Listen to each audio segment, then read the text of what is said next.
জনপ্রিয় franchise tournament আইপিএলের ১৭তম আসর শেষ হতে চলেছে। আজ ফাইনাল দিয়ে টুর্নামেন্টটির পর্দা নামবে। দুর্দান্ত ফর্ম দেখিয়েই আগে ফাইনাল নিশ্চিত করেছিল কলকাতা নাইট রাইডার্স।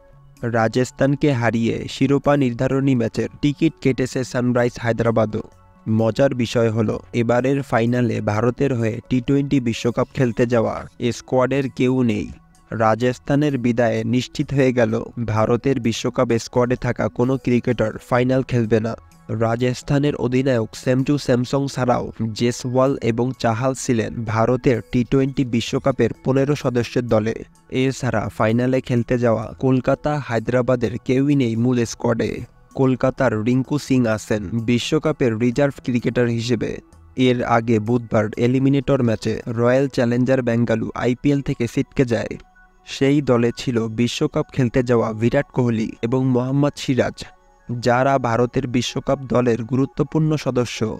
কলকাতার অধিনায়ক শ্রেয়াস আয়ার ফর্মে থাকলেও তার এই টুর্নামেন্টের দলে জায়গা মেলেনি।